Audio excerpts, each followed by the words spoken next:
सुप्रभात, नमस्कार, सुस्वागतम। अपना जिला के ताज़ा तरीन बुलेटिन में स्वागत है आपका और मैं हूं के। नजर डालते हैं मेरठ जिले की अपने जिले की खबरों पर हेडलाइंस के जरिए। चौधरी चरण सिंह विश्वविद्यालय के केपी बॉयज हॉस्टल में छात्रों की पिटाई की सनसनीखेज वीडियो हुई वायरल। वार्डन पर पिटाई करने का आरोप, वार्डन के व्यवहार से हॉस्टल के छात्र भयभीत। पैसे के लेन देन को लेकर ब्रह्मपुरी थाना क्षेत्र में शनिवार सुबह युवक को मारी गोली। घटना के बाद जांच में जुटी पुलिस।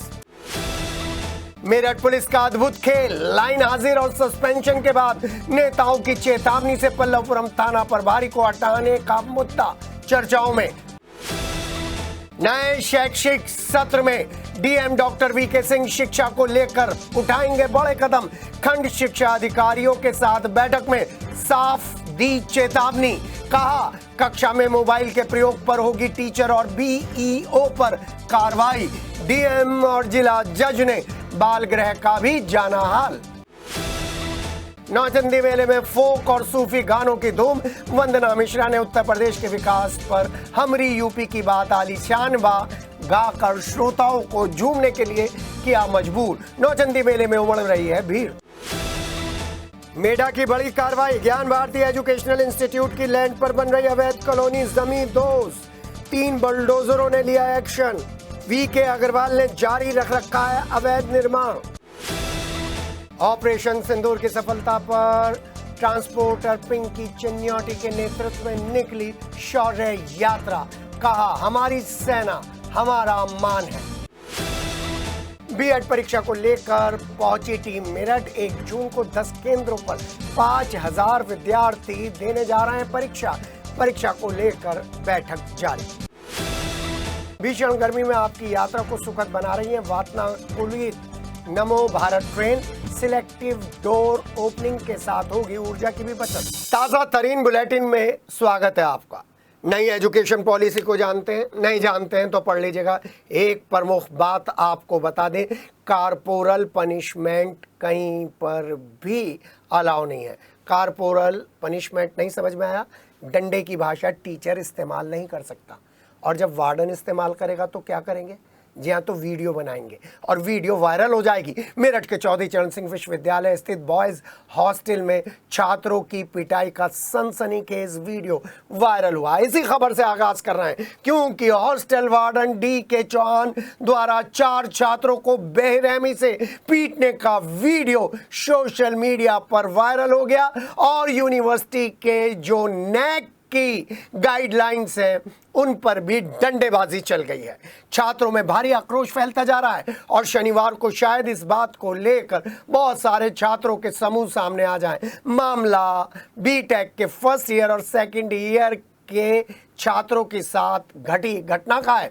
छात्र एक साथ एक कमरे में बैठे थे जिस पर वार्डन ने उनकी पिटाई कर डाली और इसके बाद बहुत सारी कहानियां निकलेंगी, लेकिन वायरल वीडियो में देखा जा सकता है कि छात्रों को लाठी से पीट रहा है वार्डन। सॉरी, आपने तो मान मर्यादा टीचर होने की ताक पर रख दी है। पीड़ित छात्रों ने बताया है कि बिना किसी ठोस कारण के शारीरिक रूप से उन्हें प्रताड़ित किया गया, डंडे से उन पर हमला किया गया और इस घटना के बाद हॉस्टल के छात्र दहशत में। पीड़ित छात्रों ने इंसाफ की मांग की है, विश्वविद्यालय प्रशासन से सख्त कार्रवाई की अपील की है। घटना को लेकर चौधरी चरण सिंह विश्वविद्यालय के छात्र उग्र हो गए। छात्र संगठनों ने वार्डन के खिलाफ मोर्चा खोलने की तैयारियां शुरू कर दी हैं। सूत्रों के अनुसार यूनिवर्सिटी कैंपस में आंदोलन की रूपरेखा बनाई जा रही है। ये वार्डन की कोई पहली घटना नहीं है। इससे पहले भी वार्डन डी.के. चौहान पर छात्रों के साथ बदसलूकी, अभद्रता और मारपीट के आरोप लगे हैं।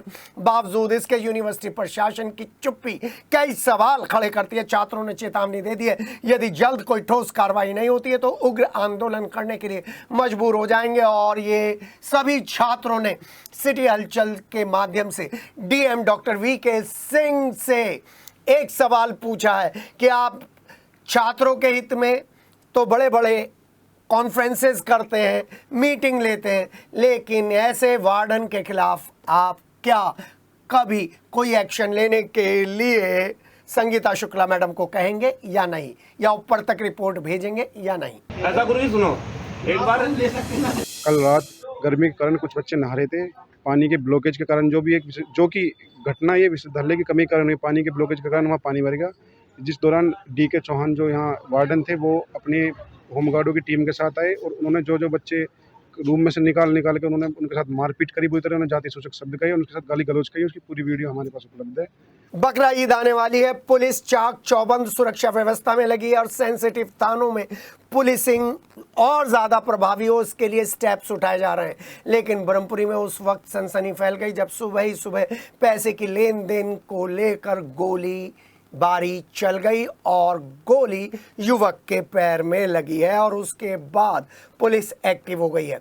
ब्रह्मपुरी थाना क्षेत्र से ये जो घटना आई है उस घटना में पैसे का लेन देन बताया जा रहा है, जिसमें युवक को गोली लगी है। घायल युवक को निजी अस्पताल में भर्ती करा दिया गया है और हमलावर गोली चलाने वाले लोग मौके से फरार होने में कामयाब हो गए। और एक बार फिर ब्रह्मपुरी थाना पुलिस को CCTV फुटेज का ही सहारा है।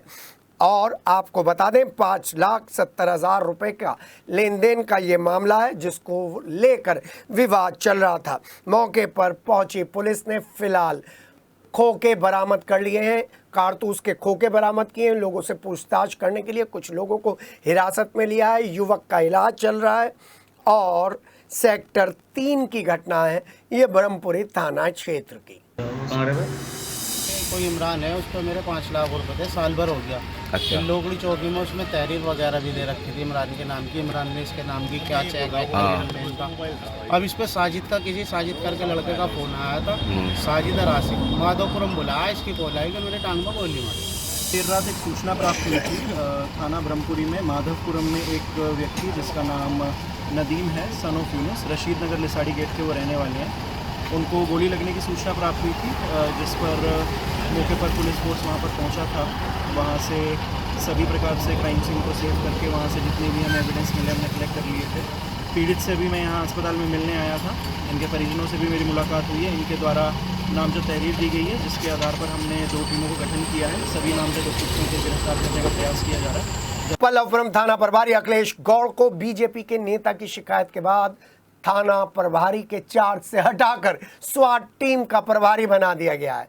किस तरीके की ये सजा है, सवाल उठा रहे हैं वो ही बीजेपी के विधायक जिनकी शिकायत पर इतना बड़ा एक्शन लिया गया है। थाने की गाड़ी के चालक सुरेंद्र और सिपाही रोहित को भी लाइन हाजिर कर दिया गया है। दहली गेट थाना प्रभारी निरीक्षक रमेश चंद शर्मा को पल्लवपुरम थाने का इंचार्ज बना दिया है, प्रभारी बना दिया गया है। और सूत्रों की मानी जाए तो मेरठ पुलिस में ये फेरबदल DGP से शिकायत करने के बाद हुआ है।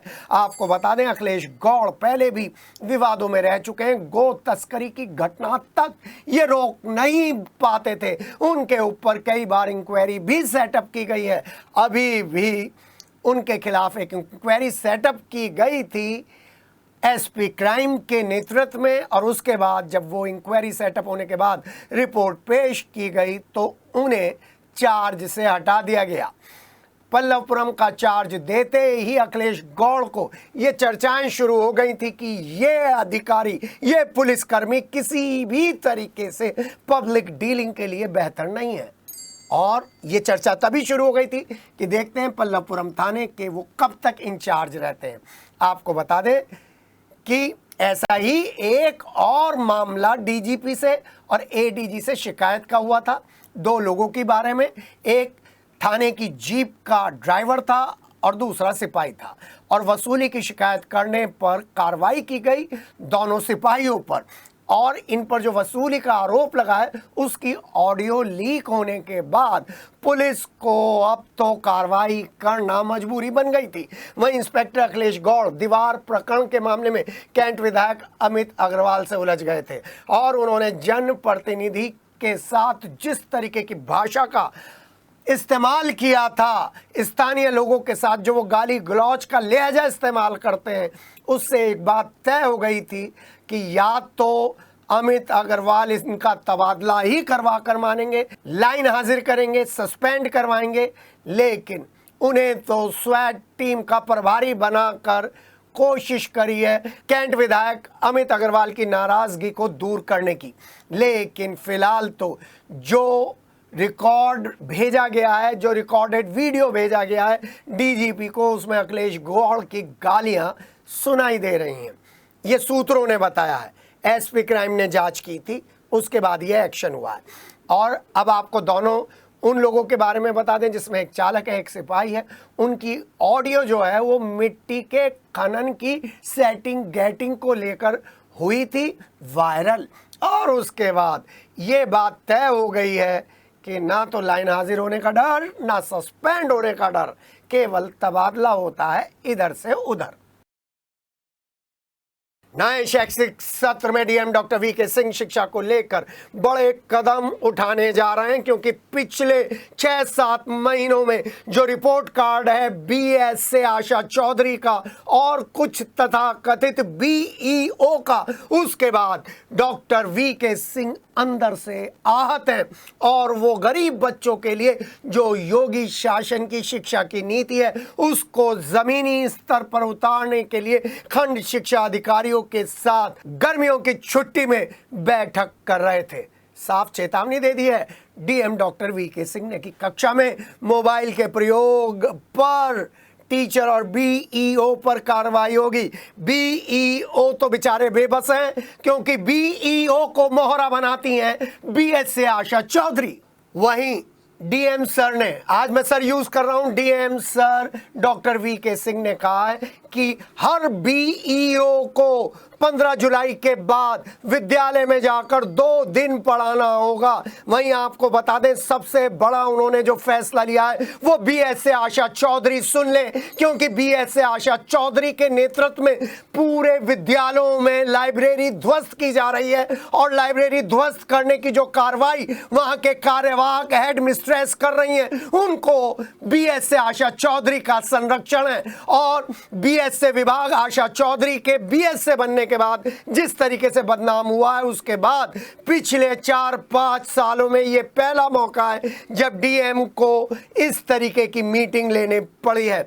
डीएम डॉक्टर वीके सिंह ने साफ तौर पर कहा है हर विद्यालय में सरस्वती जी की मूर्ति लगेगी, उसकी देखरेख होगी, और हर विद्यालय में लाइब्रेरी बनाई जाएगी जिसमें इंग्लिश और हिंदी की किताबें होंगी और उसको मेंटेन किया जाएगा। ऐसे में बीएस से आशा चौधरी पर सवाल उठ रहे हैं, उंगलियां उठ रही हैं कि उनके इस कार्यकाल में कितनी लाइब्रेरियां खत्म की गई हैं। उधर हम आपको बता दें कि इस मीटिंग की जो डिटेल है वो हम आपको बहुत ही जल्द पूरी तफ्तीश के साथ, रिपोर्ट के साथ दिखाएंगे, क्योंकि गर्मियों की छुट्टी में डीएम डॉक्टर वीके सिंह ने जो ये बैठक बीईओ के साथ ली है, उन बीईओ में से ज्यादातर बीईओ ने बीएस से आशा चौधरी और उनके स्टाफ की शिकायत डीएम से गुप्त रूप से की है। डीएम डॉक्टर वीके सिंह ने उन सभी नेताओं को आईना दिखा दिया है जो काम करने वालों की शिकायत करने उनके पास आए थे और कहा था कि जाकर शैक्षिक स्तर को सुधारो। अब देखना यह है कि इस मीटिंग के बाद कितनी व्यवस्था बदलती है इन प्राथमिक स्कूलों में और माध्यमिक स्कूलों में। उधर जिला जज के साथ डीएम ने बाल गृह का निरीक्षण किया, बच्चों से बात की, वहां की व्यवस्थाओं को देखा और ये भी देखा कि उनके सर्वांगीण विकास के लिए, उनके व्यक्तित्व के विकास के लिए, उनके चारित्रिक विकास के लिए किस स्तर पर काम हो रहा है। और साथ ही साथ उन्होंने एक बात और सभी अधिकारी और कर्मचारियों से कह दी कि किसी बच्चे का शोषण नहीं होना चाहिए और इन बच्चों का स्वास्थ्य परीक्षण समय समय पर होता रहना चाहिए। चलिए नौचंदी मेले में लेकर चलते हैं। नौचंदी मेले में क्योंकि आप तो जाते नहीं और सिटी हलचल आपके मेले की हर गतिविधि लेकर आपके सामने हाजिर है। फोक डांसेस, फोक सॉन्ग, सूफी गाने और इन सब का फ्यूजन जब वंदना मिश्रा जैसी गायिका लेकर आती हैं और उत्तर प्रदेश के विकास को स्वर लहरियों के माध्यम से वातावरण में भेजती हैं तो निर्णायक मंडल भी खड़ा हो जाता है और उत्तर प्रदेश के विकास पर तालियां बजाने के लिए मजबूर हो जाता है। बोल क्या थे? हमरी यूपी की बात आलीशान बा। जी हाँ, हमरी यूपी की बात आलीशान बा गाकर श्रोताओं को झूमने के लिए मजबूर कर दिया वंदना मिश्रा ने। यही नहीं, उन्होंने पहाड़ी अंचल के गाने गाकर पहाड़ों की पवित्रता और शुचिता के बारे में बताया। और फिर जब फिल्मी सॉन्ग्स का तड़का लगाया तो युवाओं के साथ वो लोग भी झूमने के लिए मजबूर हो गए जिनकी पसंद में नए फिल्मी गाने फिट नहीं बैठते हैं। आप नहीं जाते हैं ना, लेकिन हम नौचंदी को आपके घर तक लेकर आते हैं। नौचंदी मेले में धीरे धीरे भीड़ उमड़ती जा रही है और इस भीड़ का आलम ऐसा है कि वंदना मिश्रा के इस कार्यक्रम में जो एक बार बैठ गया म्यूजिकल नाइट में, वो उठ ही नहीं पाया। और इसके बाद जब आप घूमने निकलेंगे नौचंदी मेले में, चाट, पकौड़ी, बर्फ़, आइसक्रीम, शिकंजी के अलावा खिलौनों की दुकान और आपके मेरठ के वन डिस्ट्रिक्ट वन प्रोडक्ट के भी बहुत सारे स्टॉल्स आपको अपनी तरफ खींचेंगे। तो जाइए सैटरडे की रात को नौचंदी में देखिए क्या क्या नया है आपके लिए।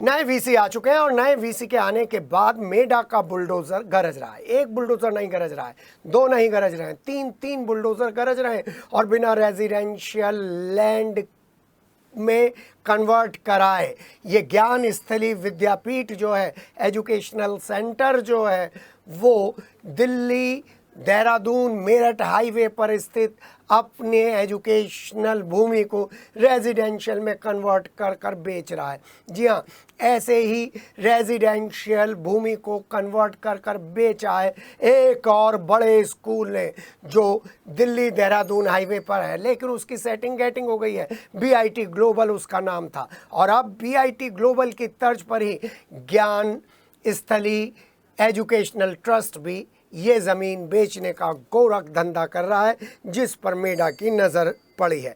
दिल्ली देहरादून नेशनल हाईवे पर ज्ञान भारती एजुकेशनल इंस्टीट्यूट की लैंड पर विकसित की जा रही निर्माणाधीन अवैध कॉलोनी को मेरठ विकास प्राधिकरण के 3 बुलडोजरों ने जमींदोज कर दिया। पूरी टीम लाव लश्कर के साथ पहुंची। मकान, साइट ऑफिस ध्वस्त कर दिए गए। कॉलोनी में लगे खंभे, सड़क भी बुलडोजर ने उखाड़ फेंके। मेडा ने 3 बार इस अवैध कॉलोनी को ध्वस्त कर दिया है, लेकिन बावजूद इसके अवैध निर्माण का काम VK अग्रवाल करता रहता है। मेडा ने चौथी बार बुलडोजर एक्शन लिया है। 25,000 वर्ग गज में इस अवैध कॉलोनी का निर्माण VK अग्रवाल नाम का व्यक्ति कर रहा है, जिसने मेडा की सख्ती को दरकिनार कर अवैध निर्माण जारी रखा है। मेडा की टीम बार बार नोटिस दे रही थी, लेकिन अवैध निर्माण नहीं रुका। मेडा VC संजय कुमार मीणा के निर्देश पर जोनल प्रभारी निकिता सिंह पूरे लाव लश्कर के साथ पहुंची और कॉलेज की ज़मीन पर कॉलोनी को जमींदोज कर दिया। डुंगरावली के सामने ज्ञान भारती एजुकेशनल इंस्टीट्यूट की लैंड पर विकसित की जा रही अवैध कॉलोनी पर मेडा की इस कार्रवाई से अवैध कॉलोनियों का निर्माण करने वालों में हड़कंप मचा हुआ है और जल्द ही मेडा की जोनल अधिकारी निकिता सिंह एक ऐसा मेगा प्लान लेकर आ रही हैं जिसमें मवाना रोड पर, जिसमें किला परीक्षितगढ़ रोड पर, जिसमें शताब्दी नगर में, जिसमें कंकर खेड़ा में बहुत सारी अवैध कॉलोनियों पर कार्रवाई की जाएगी। मेरठ विकास प्राधिकरण के द्वारा यहाँ पर विकसित की जा रही अवैध कॉलोनी के ऊपर बुलडोज़र की कार्रवाई की गई है। ये अवैध कॉलोनी है, श्री VK अग्रवाल जी द्वारा डेवलप की जा रही है यहाँ पे और लगभग 50,000 वर्ग गज में ये कॉलोनी जो है विकसित की जा रही है। पहले भी मेडा द्वारा इस पे कार्रवाई की गई है, 3 बार इस पे कार्रवाई हो चुकी है। उसके बावजूद भी बार बार यहाँ पे अवैध निर्माण किया जाता है। उसी को ध्वस्त करने के लिए आज यहाँ पर MDA द्वारा कार्रवाई की जा रही है। उपाध्यक्ष महोदय के, मेरठ विकास प्राधिकरण के उपाध्यक्ष महोदय का ये विजन है कि मेरठ में कोई भी अवैध कॉलोनी विकसित ना होने पाए, जिसके लिए हमने अगले 15 दिन के लिए एक शेड्यूल तैयार किया है, जिसमें किसी को भी नहीं बख्शा जाएगा और सारे अवैध कॉलोनियों पे बराबर कार्रवाई की जाएगी। ऑपरेशन सिंदूर की सफलता को लेकर तिरंगा यात्रा निकाली जा रही है, शौर्य यात्रा निकाली जा रही है और मेरठ ट्रांसपोर्ट एसोसिएशन के अध्यक्ष पिंकी चिन्योटी के नेतृत्व में सभी ट्रांसपोर्टर्स ने एक होकर शौर्य यात्रा निकाली। ऑपरेशन सिंदूर की सफलता पर तिरंगा यात्रा निकाली। सभी के हाथ में तिरंगा था और दिल में थी भारत माता की तस्वीर और जुबान से निकल रहे थे भारत माता की जय, भारतीय सेना जिंदाबाद। तीनों सेनाओं ने जिस तरीके से शौर्य और पराक्रम से पाकिस्तान को पीछे धकेला है, उसको लेकर ट्रांसपोर्ट एसोसिएशन के अध्यक्ष पिंकी चिन्योटी के नेतृत्व में ये ट्रांसपोर्ट नगर में एक तिरंगा यात्रा, शौर्य यात्रा निकाली गई, जिसमें ऑपरेशन सिंदूर की सफलता पर सरकार को, सेनाओं को धन्यवाद दिया गया। ऑपरेशन सिंदूर की सफलता के अवसर पर ट्रांसपोर्ट नगर स्थित शिव रोड कैरियर ट्रांसपोर्ट से यूपी मोटर ट्रांसपोर्ट एसोसिएशन और मेरठ गुड्स ट्रांसपोर्ट एसोसिएशन के नेतृत्व में संयुक्त शौर्य यात्रा निकाली गई। यात्रा शिव रोड करियर से शुरू होकर ट्रांसपोर्ट नगर स्थित गेट पर पूरी हुई। एसोसिएशन के जोनल अध्यक्ष पिंकी चिन्योटी ने कहा, हमें हमारी तीनों सेनाओं पर गर्व है और जब जब देश को ज़रूरत पड़ती है तब तब थल सेना, जल सेना, वायु सेना अपने शौर्य का परिचय देते हुए दुश्मन का मुंह तोड़ जवाब देने का काम करती है। मेरठ गुड्स ट्रांसपोर्ट एसोसिएशन के अध्यक्ष राकेश विज ने कहा कि ऑपरेशन सिंदूर के माध्यम से हमारी सेना ने पाकिस्तान को करारा जवाब दिया है। इसी की सफलता पर ट्रांसपोर्टर्स ने शौर्य यात्रा निकालकर देश की सफलता का जश्न मनाया। इस अवसर पर शौर्य यात्रा में राजन गुप्ता, राजेश विज, राजकुमार सचदेवा, पंकज अनेजा, संदीप गांधी, प्रदीप, योगेश, विक्रांत, राजू, सुमित, सुरेंद्र, नरेंद्र सिंह निक्कू, सतीश और समीर कोहली, राजा शर्मा, भुवन कोहली सहित कई गणमान्य उपस्थित। हमने अपनी सेनाओं को, जिन पे हमें गर्व है, उनको धन्यवाद करने के लिए, उनके शौर्य को बढ़ाने के लिए एक पद यात्रा की है। हिंदुस्तान जिंदाबाद था, हिंदुस्तान जिंदाबाद है, हिंदुस्तान जिंदाबाद रहेगा, क्योंकि हमारे पास संस्कारी, सदाचारी, अनुशासित, मर्यादित और जांबाज सेनाएं हैं। चाहे वायु सेना हो, चाहे थल सेना हो, चाहे जल सेना हो, हमें सब पे गर्व है। 1965 हो, 1971 हो, 1999 हो, स्ट्राइक हो, एयर स्ट्राइक हो, हमने घर में घुस के मारा था और घर में घुस के मारेंगे। आदरणीय लाल बहादुर शास्त्री जी, आयरन लेडी श्रीमती इंदिरा गांधी, आदरणीय सूर्यवंशी अटल बिहारी वाजपेयी, आदरणीय लौह पुरुष नरेंद्र मोदी जी पर हमें गर्व है, नाज है। हिंदुस्तान जिंदाबाद था, जिंदाबाद है, जिंदाबाद रहेगा। हम अपनी सेनाओं का धन्यवाद करते हैं और इन पर गर्व करते हैं। जय हिंद, जय भारत। पिछले दिनों हमारे जम्मू कश्मीर में पहलगाम में खुले मैदान पर्यटकों की निर्मम हत्या आतंकवादियों द्वारा कर दी गई।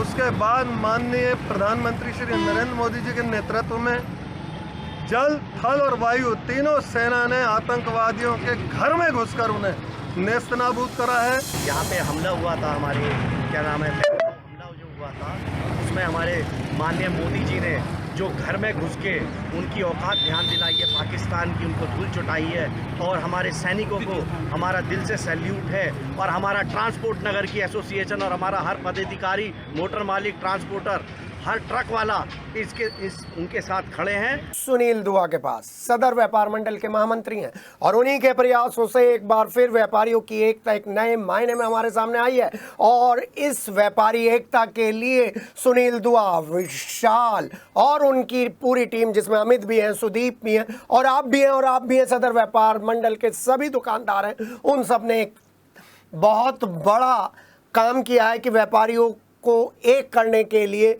जो दूसरा ग्रुप तोड़ करना चाह रहा था, उस पर सरकारी रोक लग गई है। आइए सुनते हैं क्या कह रहे हैं सुनील दुआ।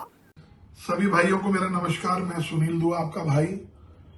अभी कुछ दिनों से आपने देखा होगा कि कुछ लोगों ने, बॉम्बे बाजार के कुछ लोगों ने बाजार को तोड़ने की कोशिश की। बाजार हमारे लिए वैसे ही है जैसे एक मंदिर होता है। जैसे हम मंदिर जाते हैं, किसी का बटा नहीं है, ऐसे ही बाजार भी किसी का बटा नहीं है। सब लोग मिलजुल के साथ रहें, उस मंदिर की सेवा करें, उस बाजार की सेवा करें। जो भी हमसे गलती हो, हम उसको हमें बोलें कि हमसे गलती, उसको हम जरूर सुधारेंगे, लेकिन रहें मिलजुल के। मेरी आपसे प्रार्थना है कि हम सब लोग मिलजुल के रहें, बॉम्बे बाजार और सदर बाजार एक रहे और सारे बाजार, मेरठ के सभी बाजारों से मेरी विनती है, बाजार को तोड़े नहीं, जोड़ने से हमेशा ताकत बढ़ती है। तो आप सब लोग मिलके एक ही नारा लगाएं, व्यापारी एकता जिंदाबाद। किटौर थाना क्षेत्र के गांव ललियाना में खेत के चक काटने को लेकर विवाद हो गया और एक पक्ष के कई लोगों ने बुजुर्ग के साथ जमकर मारपीट की। बुजुर्ग घायल हो गए। पीड़ित ने थाना पुलिस पर कार्रवाई नहीं करने का आरोप लगाते हुए बताया है कि बीती 26 मई को भी दबंगों ने उसके साथ मारपीट की थी, लेकिन थाना पुलिस ने कोई कार्रवाई नहीं की थी। थाने में तहरीर देते हुए कार्रवाई की मांग की गई है। थाना किटौर के गांव ललियाना के रहने वाले फारूक ने ये तहरीर दी है। मेरठ समेत प्रदेश के 69 जिलों में 1 जून को होने वाली बीएड प्रवेश परीक्षा में केंद्रों का जायजा लेने के लिए गुरुवार रात को टीम मेरठ पहुंची और शुक्रवार को केंद्रों का निरीक्षण भी किया। टीम ने डीएम और शिक्षा अधिकारियों के साथ बैठक भी की। बता दें कि बीएड की प्रवेश परीक्षा मेरठ में 10 केंद्रों पर होगी। 5000 अभ्यर्थी परीक्षा देंगे। विश्वविद्यालय से संबंधित 6 जिलों से की बात करें तो परीक्षा के लिए 52 केंद्र बनाए गए हैं। मेरठ जिले में 10 केंद्रों पर परीक्षा होगी। 5000 अभ्यर्थी परीक्षा देने जा रहे हैं। बीएड प्रवेश परीक्षा का आयोजन बुंदेलखंड विश्वविद्यालय कर रहा है। 25 मई से प्रवेश पत्र डाउनलोड हो रहे हैं। बुंदेलखंड विश्वविद्यालय से 2 शिक्षकों को केंद्रों का निरीक्षण करने के लिए भेजा गया है। परीक्षा में नकल ना हो इसके लिए सीसीटीवी से निगरानी की जाएगी। मजिस्ट्रेट की मौजूदगी में स्ट्रांग रूम से प्रश्न पत्र केंद्रों पर पहुंचाए जाएंगे। सरदना में डेयरी संचालकों के खिलाफ अभियान लगातार जारी है। शुक्रवार को मुख्य पशु चिकित्सा अधिकारी संदीप शर्मा के नेतृत्व में पशुपालन विभाग की टीम ने डेयरियों पर छापेमारी की। प्रशासन की सख्ती और लगातार अभियान से डेयरी संचालकों में हड़कंप मच गया है। संचालकों का कहना है कि हालात इसी तरीके के रहे तो उन्हें अपनी डेयरियां बंद करनी पड़ेगी। वहीं छापेमारी करने पहुंची टीम ने पशुपालन प्रक्रिया में ढेरों खामियां पता लगाईं। डॉक्टरों ने बताया कि क्षेत्रफल के हिसाब से अधिक पशु बांधना भी पशु क्रूरता अपराध की श्रेणी में आता है। पशुओं को मिलने वाले चारे की क्वालिटी चेक की गई तो उसमें खराब न्यूट्रिशन पाए गए। प्रशासन का कहना है कि रिपोर्ट जल्द ही शासन को भेज दी जाएगी। वहीं इस अभियान में पशु विभाग के अलावा दूसरे विभाग के अधिकारी भी शामिल हुए। पूर्व डेयरी संचालकों ने प्रशासन को सहयोग देने का आश्वासन दिया था, लेकिन अभी तक कमियां बढ़ती जा रही हैं, बल्कि कमियों में सुधार नहीं हुआ है। प्रशासनिक शिकंजा कसता देख अब कहना मुश्किल है कि अवैध डेयरियां और गंदगी परोस रहे लोग आखिर कितने दिनों तक इस कारोबार से जुड़े रहेंगे। यात्रियों को सुविधाजनक और आरामदायक अनुभव प्रदान करने के उद्देश्य से नमो भारत परियोजना के क्रियान्वयन में अनेक अत्याधुनिक तकनीकों का इस्तेमाल किया गया है। इसी श्रृंखला में सिलेक्टिव डोर ओपनिंग भी शामिल है। इस अद्भुत तकनीक से नमो भारत के दरवाजे passenger control mode, push button door opening के चलते अपने आप भीषण गर्मी के दौरान बंद हो जाएंगे। नमो भारत में वातानुकूलित हवा को बनाए रखने के लिए ट्रेन के दरवाजे पैसेंजर कंट्रोल मोड से चलते हैं, यानी हर स्टेशन पर दरवाजे खुद नहीं खुलते, बल्कि उन्हें खोलने के लिए यात्री को ही पुश बटन दबाना होता है। देश में ऐसी प्रणाली पहली बार नमो भारत ट्रेन में ही इस्तेमाल की जा रही है। इसका फ़ायदा एसी मोटर और कंप्रेसर को मिलता है। हर स्टेशन पर सभी दरवाजे खुलने से ऊर्जा जो खर्च होती है और ऊर्जा खर्च भी होती है, उससे बचा जा सकेगा। कोच के अंदर की एसी की जो कंडीशन है, वातानुकूलित हवा जो है वो बाहर नहीं जाती है। ऐसे में कोच को फिर से ठंडा करने के लिए कंप्रेसर पर जो दबाव बनता है उससे बचा जा सकता है। वर्तमान में जलवायु परिदृश्य को ध्यान से देखते हुए नमो भारत ट्रेन का ये सिस्टम उन्नत तकनीक की मदद से तैयार किया गया है। एक कोच में 2 एसी यूनिट लगी हैं, जिससे तपती गर्मी में भी ट्रेन के अंदर का तापमान ठंडा रहता है। शहर की विभिन्न समस्याओं को लेकर शुक्रवार को कांग्रेस कमेटी मेरठ महानगर के दर्जनों सदस्य नगर आयुक्त सौरभ गंगवार से मिले और एक ज्ञापन सौंपते हुए शहर में कूड़े के ढेर, जगह जगह फैली गंदगी, नाला सफाई, खराब स्ट्रीट लाइट, क्षतिग्रस्त सड़कें जैसी समस्याएं उनके सामने रखी और कहा कि बकरा ईद के अवसर पर प्रदेश सरकार और स्थानीय सरकार हमेशा सफाई करती रहती है, लेकिन अब नगर निगम का सिस्टम फेल हो चुका है। उत्तर प्रदेश सरकार की नाकामी बेनकाब हो चुकी है। जनता के हितों को राजनीतिक द्वेष से बाधित किया जा रहा है। केंद्र और प्रदेश में भाजपा की सरकार होने के बावजूद शहर वासियों को मूलभूत सुविधाओं से वंचित रहना पड़ रहा है। ट्रिपल इंजन सरकार फेल हो चुकी है। वकील दशमीत सिंह के द्वारा एक अवैध निर्माण के खिलाफ आवाज उठाई गई तो सरस्वती लोक जैन समाज और सकल जैन समाज मेरठ महानगर के लोग मेडा कार्यालय पहुंच गए, क्योंकि शायद इस को अवैध निर्माण मेडा कार्यालय ने भी मान लिया है। वीसी से मिलकर सरस्वती लोक कॉलोनी में बने श्री 1008 अजीतनाथ दिगंबर जैन पंचायती चैतालय और संत भवन के ध्वस्तीकरण के आदेश का विरोध ये सब लोग कर रहे थे। जैन समाज के लोगों ने बताया कि सरस्वती लोक कॉलोनी में जैन समाज के लोगों ने बी ब्लॉक में जैन समाज लोगों के लिए जैन सामुदायिक सामाजिक संत भवन बनाया है, जिसमें समय समय पर जैन मुनियों का आगमन होता रहता है। जैन संत एक शहर से दूसरे शहर पैदल विहार करते हैं, इसलिए उनके रात्रि विश्राम के लिए संत भवन बनाया गया है। जैन समाज के लोगों ने मेडा वीसी से संत भवन के ध्वस्तीकरण के आदेश को वापस लेने की गुहार लगाते हुए आरोपियों के खिलाफ सख्त कार्रवाई की मांग की है। इसमें मेरठ महानगर अध्यक्ष विवेक रस्तोगी और पूर्व महानगर अध्यक्ष सुरेश जैन ऋतुराज भी थे। आपको बता दें, एक अधिवक्ता ने इस मामले को लेकर सुनवाई की थी और लखनऊ के पंचम तल तक ये आवाज़ पहुंची थी, जिसके बाद शायद मेडा ध्वस्तीकरण की कार्रवाई करने के मूड में था। अब इस विरोध प्रदर्शन के बाद सारे कागजातों को चेक किया जाएगा और उसके बाद ही कोई एक्शन लिया जाएगा। ये भी एक मकान था जहाँ पर भगवान को स्थापित कर दिया गया और साधु संतों के आने के लिए उसको जगह की व्यवस्था कर दी गई। ये इतना एक है जिस पर कि इन्होंने एक व्यक्ति ने जिसे कोई परेशानी थी या क्या थी हम नहीं जानते, कई आरोप भी उन पर हैं, तो वो वहां पर उन्होंने यहाँ पे शिकायत कर दी और इन्होंने बिना जांच किए उसके ध्वस्तीकरण के ऑर्डर कर दिए। उसी को लेकर हम ये पूछने के लिए आए हैं, भाई क्या अगर मकान है, क्या वहां पर भगवान की प्रतिमा को नहीं रखा जा सकता? क्या वहां पर साधु संतों को नहीं ठहराया जा सकता? अरे आवास के अंदर मंदिर नहीं होंगे तो कहाँ पर होंगे? आवास में तो मंदिर होते ही हैं। अगर कहीं पर मंदिर नहीं भी होता है तो भी आवास के लोग मिलकर वहां मंदिर का निर्माण कराते हैं। और जिस सरस्वती लोक की ये बात है, वहां शिव मंदिर है, एक जैन मंदिर है, ये भी मंदिर है। इसमें कहीं की दिक्कत है? कोई इसके अंदर ऐसा अपराध नहीं है।